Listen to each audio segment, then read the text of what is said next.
Caros amigos e amigas, estamos aqui para mais uma Escola da Fé, com a graça de Deus.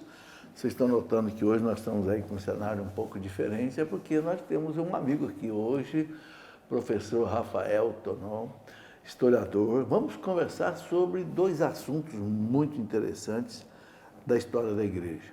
Um deles sobre Galileu Galilei e outro sobre Santa Joana d'Arc. Tenho certeza que vocês vão gostar dessa aula, ok? Mas vamos fazer como sempre, começando rezando, pedindo ao Divino Espírito Santo que ilumine a nossa inteligência.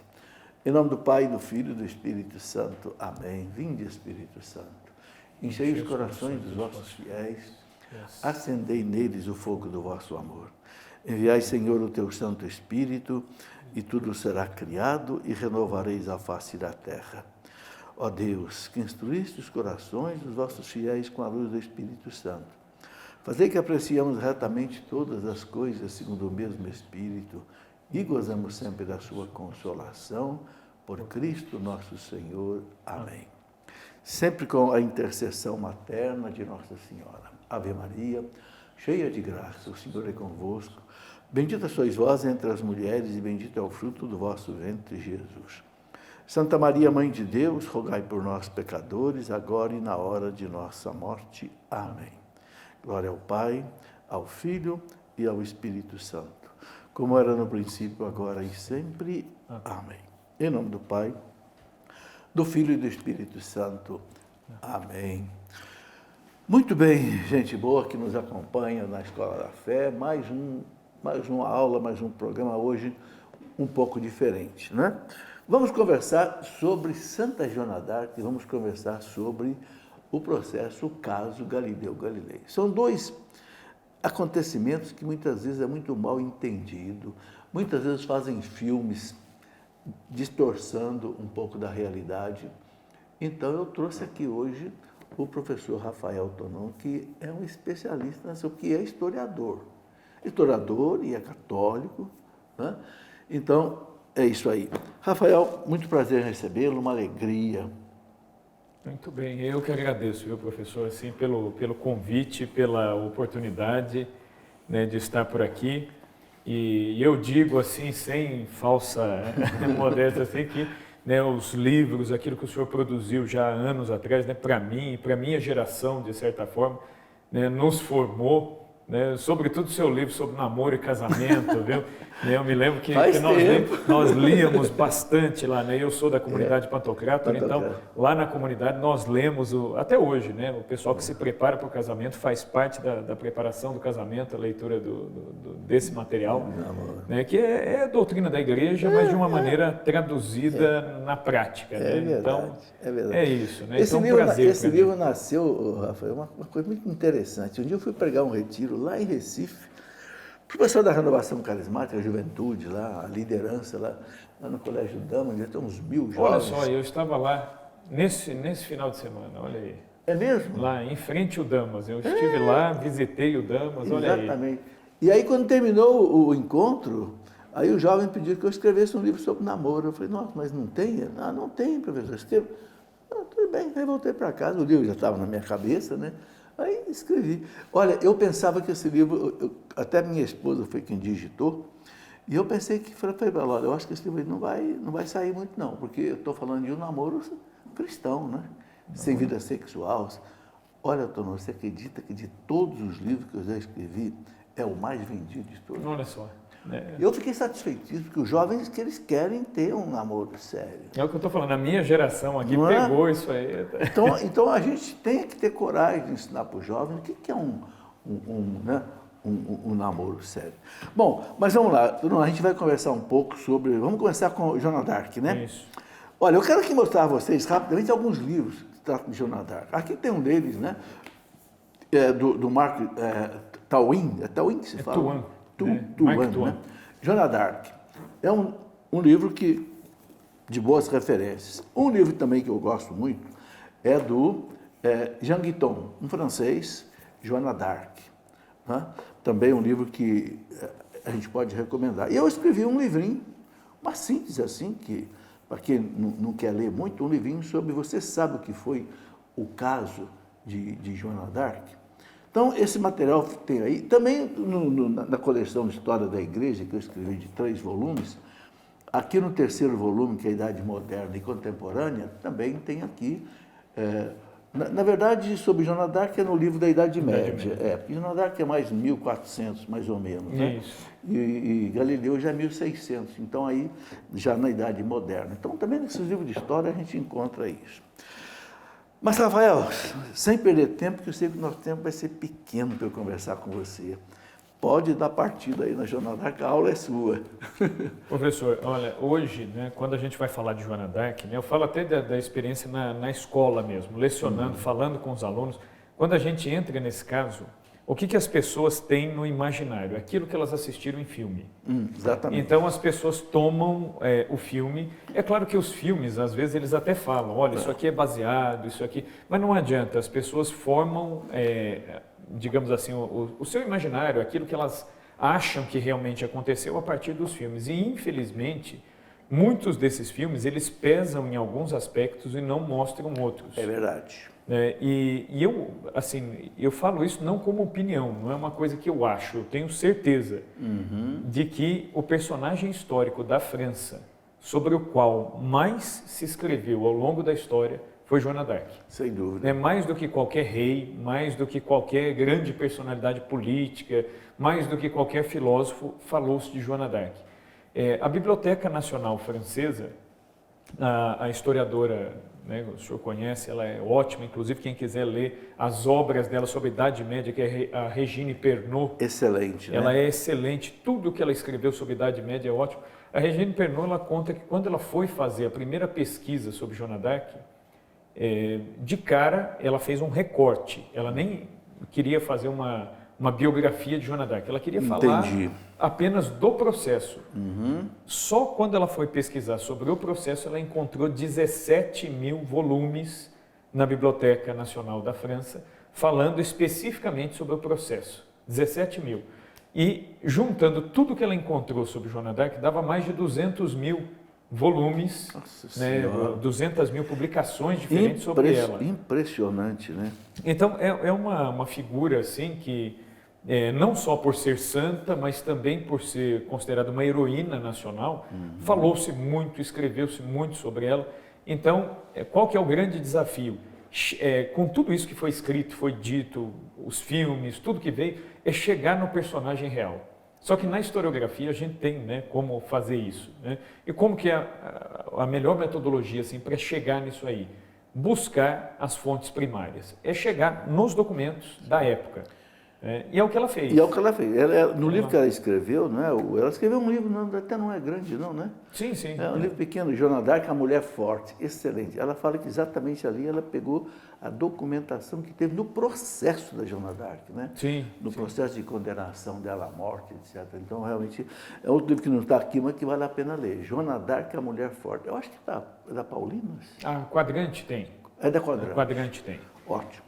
Só que a Regine Pernot, e depois o próprio Jacques Le Goff, outros historiadores, inclusive alguns não católicos que foram estudar. O próprio Jacques Le Goff. O Le Goff não era católico, católico e escreveu assim muito bem, tem artigos dele sobre Joana d'Arc.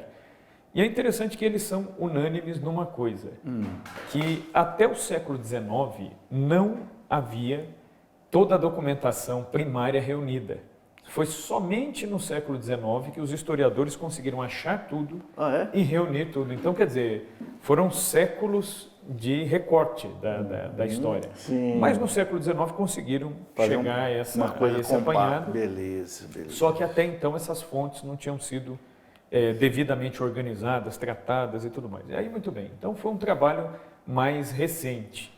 E nesse trabalho mais recente, a gente tem um desenho da situação bem diferente daquilo que a gente vê. Porque o que a gente vê? Bom, a gente vê, muitos vão entender a Joana d'Arc como um personagem histórico que existiu, é claro, ninguém duvida da existência dela, mas que mistura lenda e realidade. Então, muita gente vê, por exemplo, a estratégia militar da Joana d'Arc, as invasões, as ordens que eles veem isso muito como uma lenda, porque o homem moderno ele tem aquela dificuldade de lidar com o transcendente. Então, aquilo que é transcendente é tirado fora da história. Então, Racionalizou muito, né? Racionalizou, então quer dizer, não, acreditar que uma menina de 19 anos recebeu o exército da mão do rei, né, recebeu o comando das tropas, ela que não tinha experiência nenhuma, era analfabeta, não, então não deve ter sido assim. E aí começam as interpretações, tentando materializar mais a coisa, o mais possível, e jogar fora esse aspecto metafísico, espiritual, da ação de Deus, a intervenção de Deus no momento da história. Agora, quando a gente olha friamente, professor, a situação, até do ponto de vista da história militar, a Guerra dos 100 Anos, né, que durou 116 anos, aliás, ela foi uma guerra muito desigual. A Inglaterra, naquele momento, ela tinha uma possibilidade maior de guerrear, de invadir, de ganhar posições, como ganhou. Por que houve essa guerra, Guerra dos 100 Anos? A Guerra dos 100 Anos é um confronto que ele começa bem antes do início mesmo da guerra. Né? Nós vemos o que acontece ali. A região da Borgonha, na França, e né, a Bretanha também, é uma região, né, que teve um intercâmbio, digamos assim, com gente indo do território francês para o inglês, vindo de lá. Mas no ano 1066, o chamado Guilherme, o Conquistador, que era francês, da região ali da Normandia, ele vai para a Inglaterra e unifica os reinos ingleses, e é um francês que fez isso. Então, ali já começa o problema. O domínio da França. Ali já começa o problema, porque eram ingleses que foram dominados por um rei francês, que o submeteu militarmente, e depois a França, durante a Idade Média, ela era militarmente muito superior à Inglaterra, ao ponto de os reis da Inglaterra pedirem, né, suzerania ao rei da França, ou seja, os reis da Inglaterra juravam fidelidade ao rei da França, o rei da França protegia o rei da Inglaterra naquele sistema feudal, suzerania e vassalagem. Só que essa situação ela foi azedando ao longo dos séculos, até que explode a Guerra dos 100 Anos, que é uma guerra por domínio mesmo. E essa guerra ela piorou, digamos assim, na medida em que as alianças, os casamentos entre franceses e ingleses foram acontecendo, e aí o desejo dos ingleses de domínio da coroa francesa se justificava pelas alianças de casamento. E aí a coisa degringola para uma guerra. A guerra vai durar 116 anos, sem uma solução muito clara, e os ingleses, que eram católicos, invadindo cidades francesas, profanando cemitérios, revolvendo túmulos, invadindo igrejas. Isso que é curioso, eles estavam... o que começou como uma guerra de domínio de força, acabou virando uma guerra totalmente desigual e sacrílega, porque cometia-se o duplo sacrilégio, né, de profanar a vida humana, que é sagrada, mas de profanar os lugares sagrados, profanar os cemitérios, profanar as igrejas. E os ingleses católicos faziam isso. Isso explica o porquê que, séculos mais tarde, os ingleses eles já tinham uma fé com alguns problemas já ali na Idade Média. Isso explica o porquê que eles foram tão receptivos à Revolução Protestante do Henrique VIII, né, lá no século XVI. Então, já havia essa rebelião, porque eles olhavam para os franceses não como irmãos, são católicos como nós, não, são inimigos e vamos para cima, as igrejas nossas não podem ser profanadas, mas as deles podem. Não, mas por acaso o Santíssimo Sacramento que estava nas igrejas inglesas não era o mesmo? E havia também alguns segmentos na França que desejavam que a França fosse dominada pela Inglaterra. Por exemplo, a própria Sorbonne, na Universidade de Paris, tinha os doutores da Sorbonne, eles defendiam que a Inglaterra deveria ter uma influência. Por quê? Porque o pensamento na Inglaterra já era um pensamento um tanto quanto contaminado. Porque o que aconteceu? Duas grandes escolas de pensamento se formaram na Idade Média, né? Os dominicanos encabeçaram uma escola, com Santo Tomás de Aquino como seu maior nome, mas os franciscanos na Inglaterra tinham também uma escola de pensamento. E aí vem a grande questão, os franciscanos, eles, com essa visão de querer valorizar aquilo que São Francisco trouxe, que é bom, que é genuíno, eles distorceram. Então, por exemplo, o Guilherme de Ockham, que é um franciscano, a gente pode dizer que ele é o primeiro antecessor de Martinho Lutero. Sem dúvida. Porque o Guilherme de Ockham, ele vem com o nominalismo, ele vem com aquela ideia da navalha, né? A navalha de Ockham, que você se quer conhecer, eu quero conhecer isso aqui, então eu tenho que reduzir este assunto a um mínimo necessário. Aí quando vem a Reforma Protestante, fala, não, então nós vamos reduzir a fé ao mínimo necessário. Aí é só a graça só a fé, a só a Bíblia. Escritura, entendeu? Então, já o Ockham preparou o terreno para a Revolução Protestante. E a Sorbonne, por essa ligação, esse intercâmbio de ideias com essa escola, sobretudo a escola franciscana inglesa, eles começam a legitimar, dizer, não, uma dominação inglesa seria muito bem-vinda. E aí a gente vê a mão da providência, que levanta a Joana d'Arc, né? Que é inclusive a tese do Guiton, né? Que o senhor colocou aqui, mostrou o livro. Jean né? Guiton, sim. O Guiton, ele fala, né, que Deus preservou a França, levantando Joana d'Arc para não deixar que a filha primogênita da igreja, a primeira nação a ser totalmente católica, não se tornasse protestante. Não, é interessante. Eu nunca vi nos acontecimentos da história da igreja uma coisa assim tão inusitada como a questão de Joana d'Arc. Né? Parece que com 13 anos ela começou a ter visões, né, de São Miguel Arcanjo, que preparava ela exatamente para agir, né, libertando a França da Inglaterra. Exato. E isso foi uma coisa realmente, não há dúvida que é um milagre. Né? A ponto do rei francês, Carlos VII, né? Entregar o exército francês, que estava sendo derrotado, né?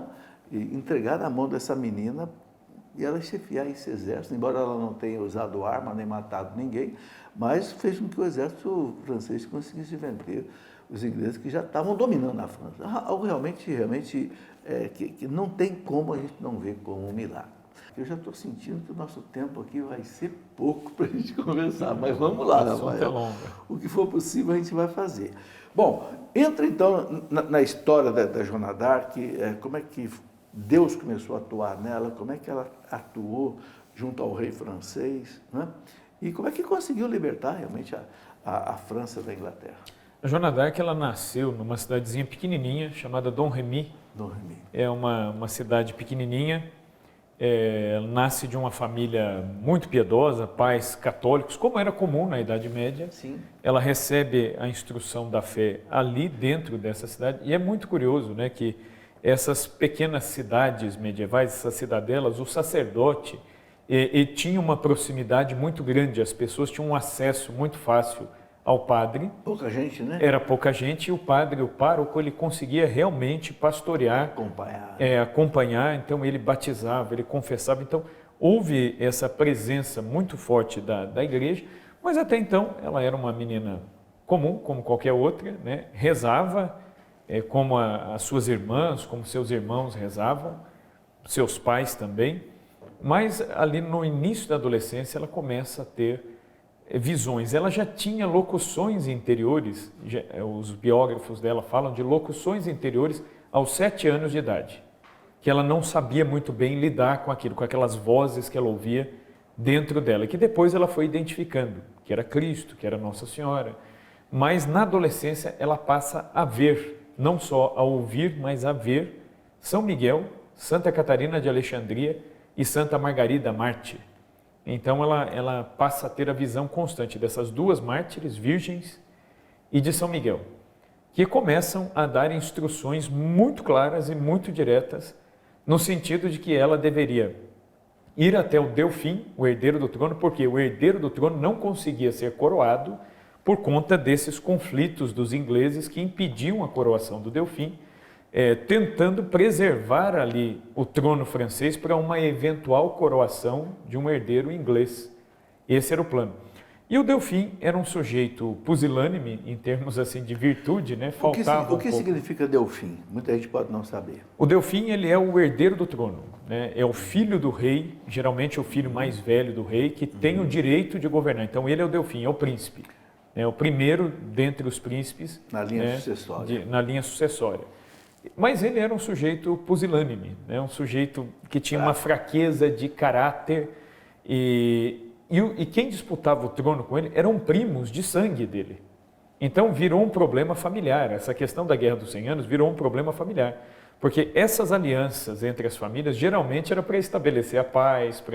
E no caso francês e inglês acabou provocando a guerra e era a mesma família disputando ali o território. Então São Miguel começa a instruir essa menina, dizendo: você deve ir até o herdeiro do trono, você deve requisitar o comando do exército. E São Miguel foi dando as instruções de guerra. E é curioso que seja São Miguel, né? Porque São Miguel, nós vemos na Sagrada Escritura que é ele, né? Que chefia as milícias celestes, e Deus envia São Miguel para falar com essa menina.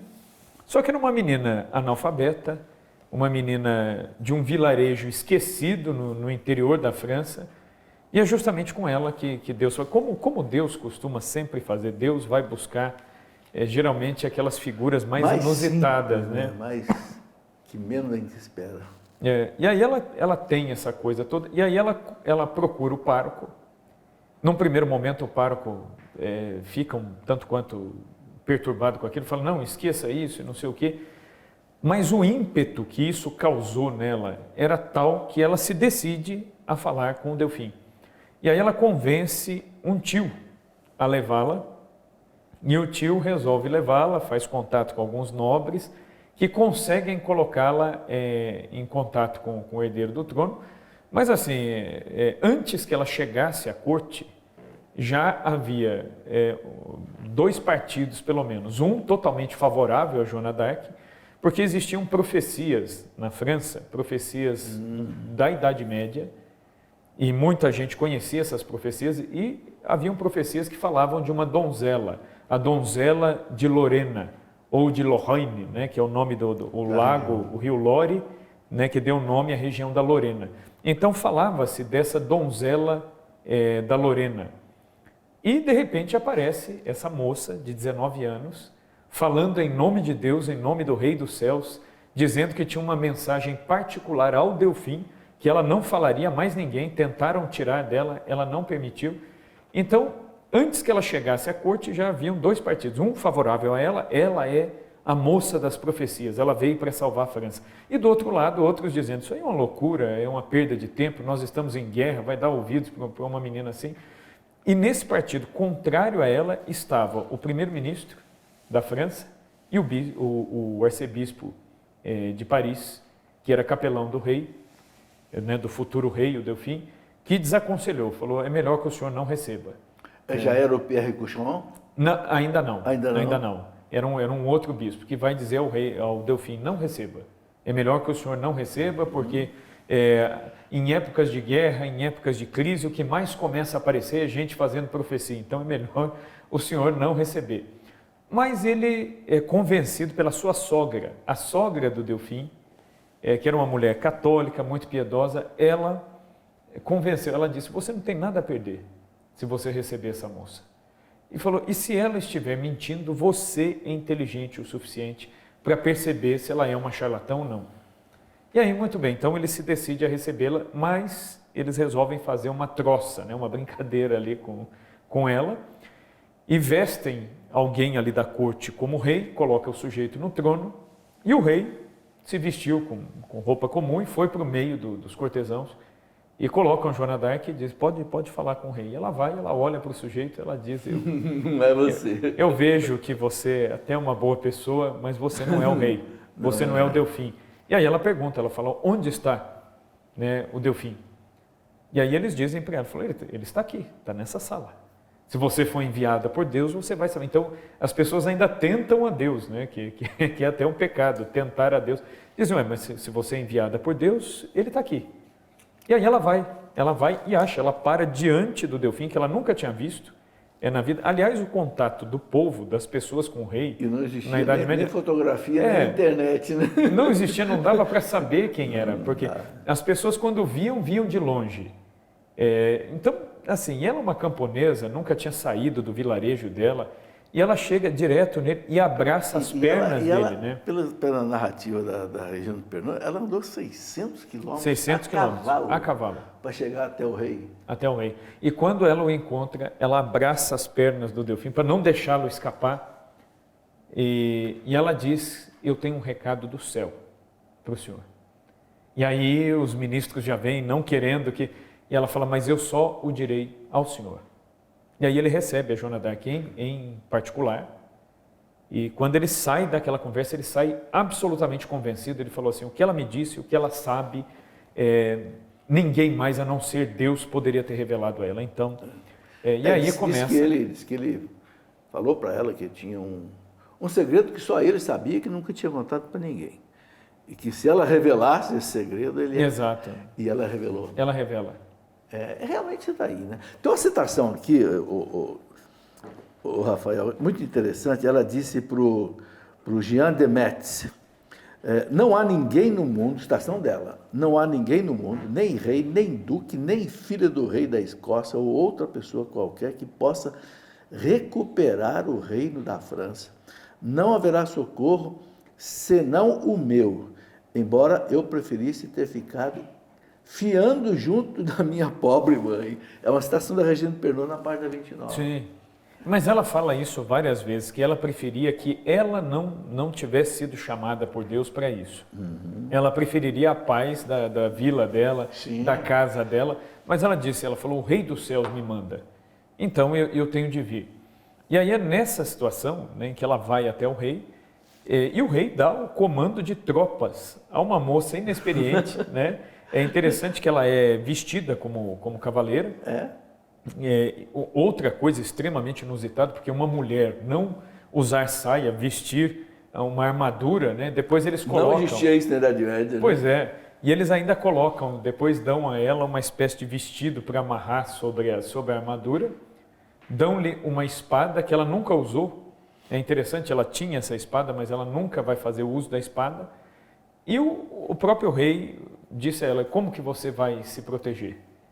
E aí ela disse, não, as instruções de campo de batalha já me foram dadas, eu devo ter um estandarte e eu não devo baixar o meu estandarte. E no estandarte deve estar escrito Jesus e Maria. É isso que deveria estar no estandarte. E ela disse, enquanto o meu estandarte estiver levantado, eu vou vencer. Se o meu estandarte baixar, a França perde. E a função dela era dar as ordens em campo de batalha, manter o estandarte levantado e animar os soldados. É ela quem deveria, né, fazer todo esse trabalho, como de fato ela fez.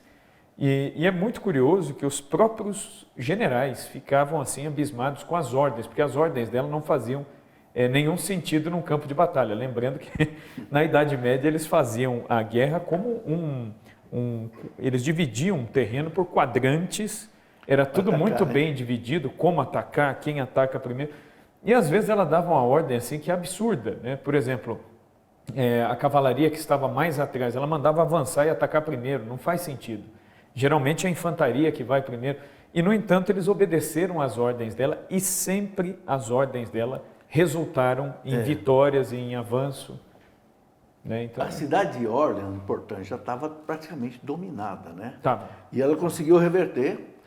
Eu acho ali que parece que a coisa começou, né? Sim, sim. Ela consegue derrubar, né? O cerco de Orleans invade a cidade, porque os ingleses eles diziam que qualquer lugar na França poderia ser alvo do ataque inimigo e eles poderiam perder, mas Orleans eles não perderiam. E é interessante a coragem dela, quando ela começa ela vai em Orleans. Nós vamos começar por Orleans. E aí todos disseram, não, mas derrubar a coisa, né? É impossível, né? E em Orleans ela dá um recado, inclusive ao general inglês, ela chega diante da muralha e grita, falou, é melhor que o senhor se renda, porque nosso senhor luta do nosso lado e não sei o que, ela dá todo... E aí o general de Orleans, ele xinga, ele, né, joga, lança impropérios, palavrões e tudo mais. E ela pergunta ainda, ela fala, essa é a sua última palavra? Porque até agora veio a misericórdia, mas então virá a justiça.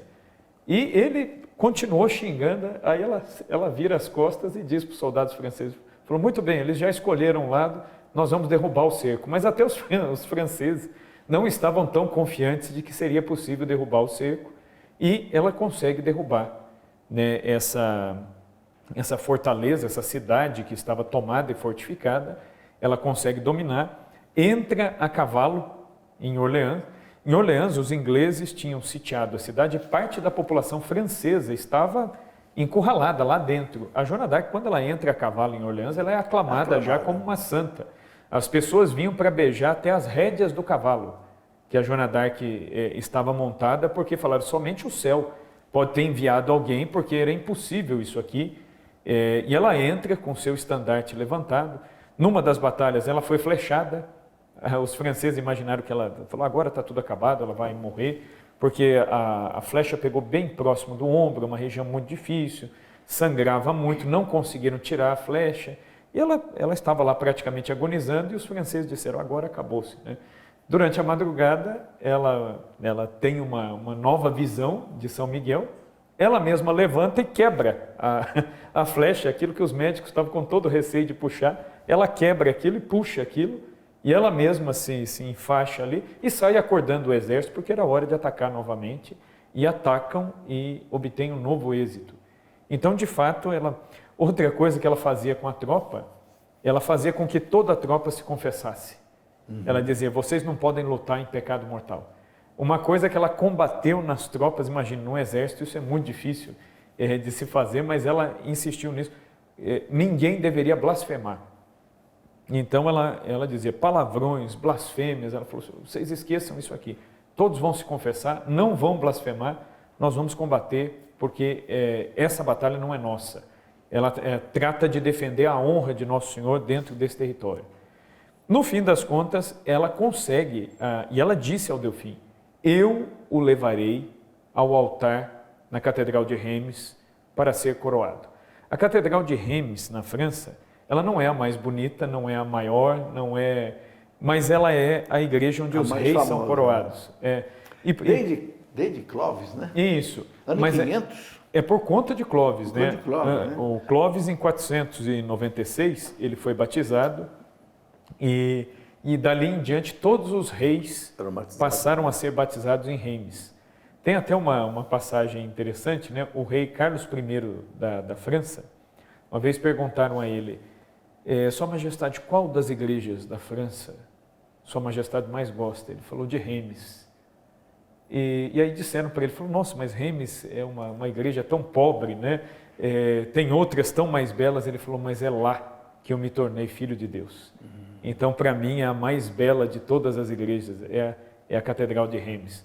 Então, é onde os reis eram coroados. E Joana d'Arc, ela falou para o Delfim, ela falou, eu o levarei até o altar para ser coroado. E levou, né? E levou.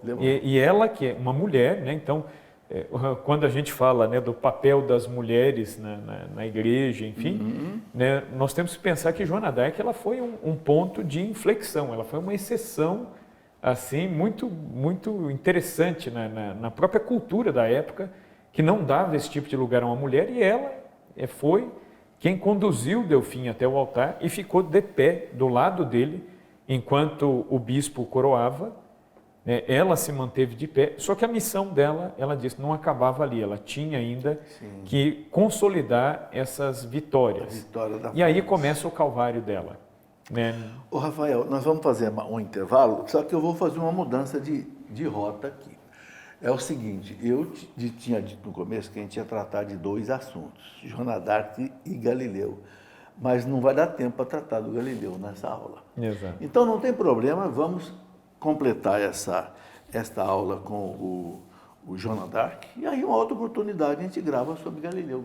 Ok. Beleza? Isso aí. Então a gente tem mais um bloco aí de mais ou menos uns 17 minutos para você explicar, porque realmente, olha, isso que nós estamos colocando aqui é pouca coisa. Olha o tamanho do livro, né? do Mark Twain. Depois o outro aqui do nosso amigo Jean Guiton. Quer dizer, é muita coisa. Aqui a gente está dando assim um briefing, uma panorama muito rápida da coisa. Mas, beleza, vamos em frente. A gente continua e aí depois, numa outra oportunidade, a gente grava sobre Galileu.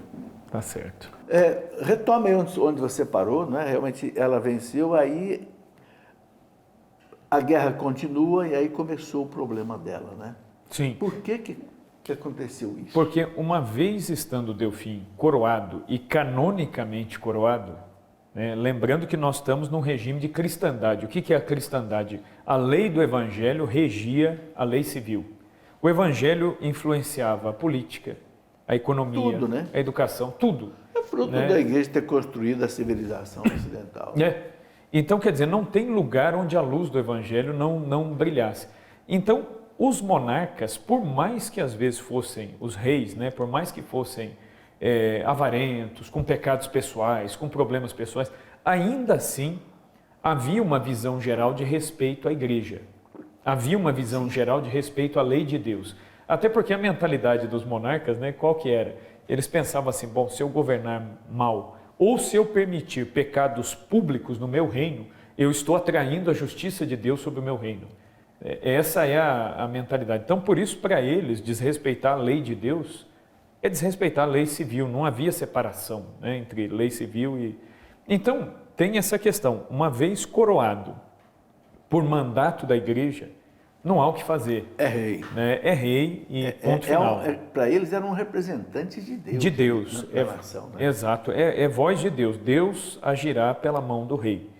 Então, os ingleses, vendo isso, eles não tinham mais o que fazer. A coroa, ela está perdida. Mas ainda havia a possibilidade, por exemplo, de a Inglaterra manter domínio sobre uma região da França, que é a região da Normandia, a Bretanha, a própria Borgonha. Eles tinham intenção de ter um satélite inglês dentro do território francês. Por quê? Porque no dia de amanhã o rei, por exemplo, não gera herdeiro. Aí um parente mais próximo pode assumir o trono. Entendi. Como eles tinham parentesco com os ingleses, então os ingleses estavam pensando a longo prazo ali. Então, quer dizer, há algo ainda a ser feito. Então, essa era a intenção, manter território. Só que fica difícil você preservar território tendo um rei validamente coroado e esse rei é daquela nação. Então, os ingleses começam uma série de alianças. Primeira aliança que eles fazem, eles reconhecem a coroação do Carlos VII. E aí fazem uma aliança com Carlos VII, pedindo para que Joana d'Arc fosse mandada como representante do rei para negociar a paz nas regiões do norte. Mas é uma emboscada. E o Carlos VII ele não é totalmente inocente nisso. Ele sabia do risco que representava mandar Joana até lá, ele sabia muito bem disso. Mas para agradar os ingleses e preservar a própria coroa, ele faz isso. E a Joana d'Arc, ela sabia do que aconteceria. E ela sentia que a missão dela tinha se encerrado, né? Tinha. Com a coroação do Carlos VII. Ela fala para um dos padres, que era muito amigo de Joana, que foi confessor dela, ela fala para ele assim, eu estou sendo enviada para o meu Calvário. Ela sabia que ali seria o fim da vida dela. Né? Mas ela vai, amando do rei, e aí nisso os ingleses vão se mancomunar com um bispo, um mau bispo, que tinha pretensões de ir para uma diocese maior. Na Idade Média tinha muito disso. O Papa, às vezes, ele dava permissão aos reis para nomear alguns bispos. Né? Só que isso, né, foi fruto acabou gerando muitos frutos das investiduras leigas, aí gerou muitos frutos podres, assim, né? Que nem sempre essas nomeações eram de fato boas, assim, né? Geralmente eram nomeações mais políticas do que visando a fé. E os ingleses, o que eles prometem a este bispo, que era o bispo Pierre Cauchon, prometem a ele a diocese de Rouen. Rouen era um território, uma diocese um pouco maior, é uma das dioceses mais importantes, é uma rota comercial importante na França. Enfim, então este bispo, ele herdaria Rouen se ele topasse entrar juntamente com os ingleses numa emboscada para prender Joana d'Arc sob acusação de bruxaria. Porque é o que os ingleses alegavam. Como que ela fez tudo isso? Como que ela soube tudo isso? É bruxaria, é ocultismo.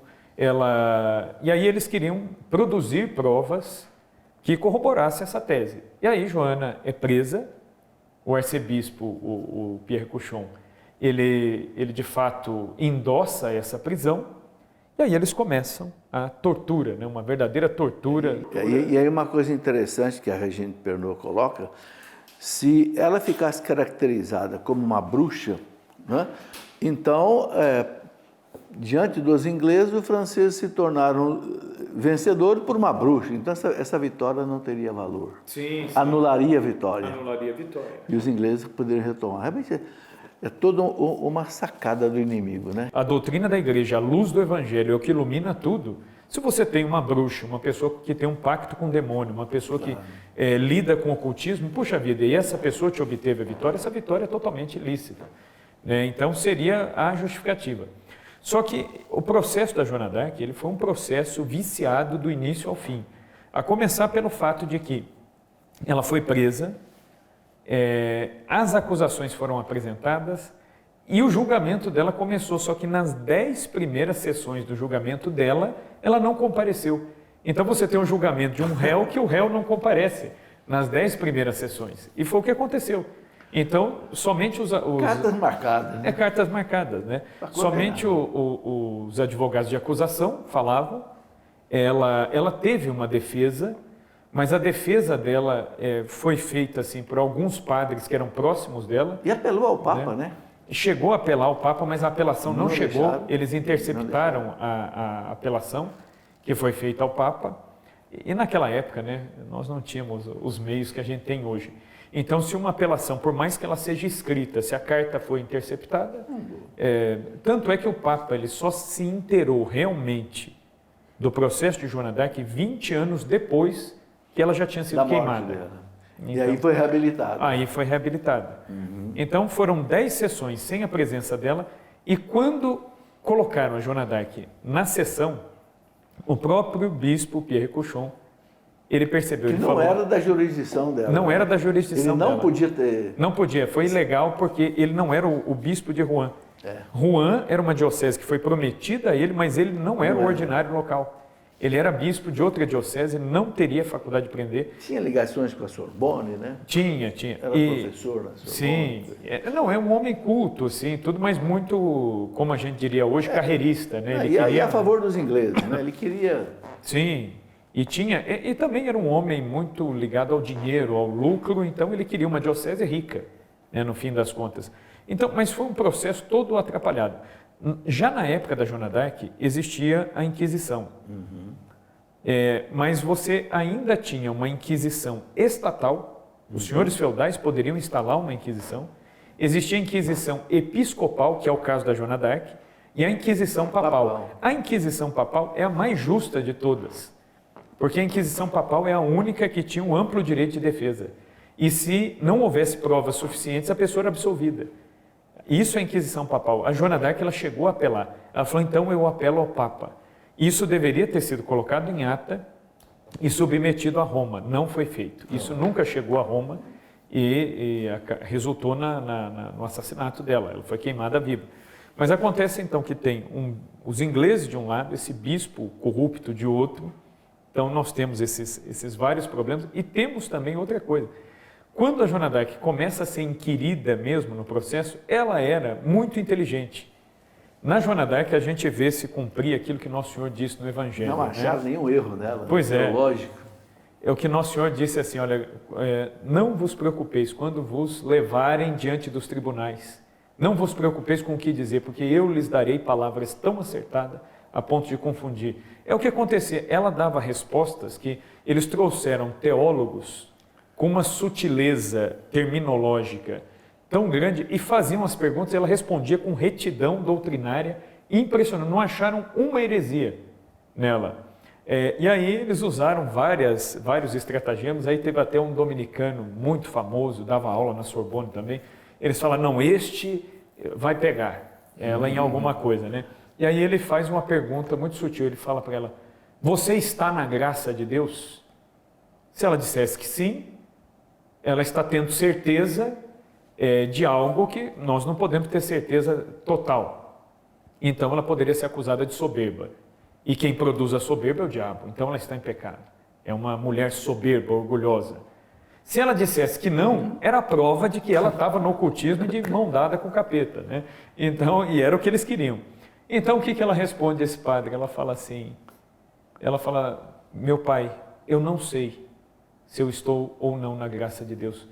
Se eu estiver, que Ele me mantenha nela. E se eu não estiver, que Ele me ponha nela. Então, quer dizer, uma resposta que deixou ele confuso ali. E ele não teve o que fazer, ela não pôde ser condenada por essa fala. E aí, então, ofereceram roupas de mulher. Porque acusaram que ela estava se vestindo como homem, cortou cabelo, etc. e tal. E aí ela se justificou, ela falou, numa tropa cheia de homens, não é conveniente que uma mulher fique andando, é melhor que eu me vestisse assim, para me parecer um deles, tal, perfeitamente justificado. Aí deram a ela no cárcere roupas de mulher, para que ela se trocasse, e colocaram um guarda dentro do cárcere. E ela obviamente, para não pecar contra a castidade, ela falou, não, eu não vou me despir na frente de uma outra pessoa. E aí disseram, ela se recusou a colocar. Então, ela é uma pecadora contumaz. Ela está no erro de querer se vestir como homem, etc. e tal, mas tudo muito armado. No fim das contas, foram deixando-a exausta nesse julgamento todo. E no fim das contas, ela recebe uma sentença injusta. Ela é condenada, mas ela mesma fala que se ela estivesse em pecado, em erro, que ela se retratava de tudo, porque ela era filha da Santa Igreja. Ela diz, eu creio no que crê a Igreja, eu recuso o que recusa a Igreja. E aí então eles dizem, olha, você está perdoada, mas como pena penitencial pelos pecados que você cometeu, você vai ser queimada. E aí ela aceita, ela sabia que o fim já era chegado, é armado, né, um cadafalso, né? Na Praça do Mercado de Rouen, ela é amarrada e então vem um dos padres e ela pede, né, ainda, né, quando ele vem com o crucifixo para ela beijar, ela fala, erga bem alto, para que eu veja a cruz de Cristo e morra, sendo engolida pelas chamas, mas vendo o meu Senhor. E assim ela morre e eles fizeram questão de queimar muito bem para não sobrar relíquia, para não sobrar absolutamente nada. O que sobrou de relíquia da Joana d'Arc é um anel que ela usava, um anel de latão, escrito Jesus e Maria. Esse anel ficou desaparecido séculos e séculos.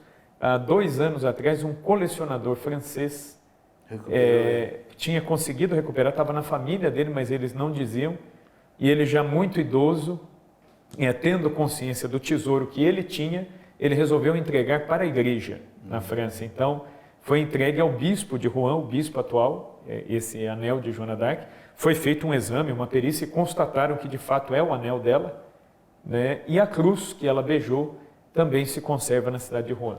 Então, essas 2 relíquias existem. Ô Rafael, nós estamos no finalzinho do programa, acho que deve ter uns 3 minutos só aí. Eu queria que você colocasse uma questão que na cabeça de muita gente pode gerar dúvida. Como é que Deus permite cristãos matarem cristãos assim numa guerra para resolver um problema desse? Eu sei, claro, era a cultura da Idade Média, você resolvia tudo na base da guerra. Né? Mas para muita gente deve ser uma coisa assim espantosa, né? Uma moça aí se afiar um exército e lógico, morreu gente do outro lado, né?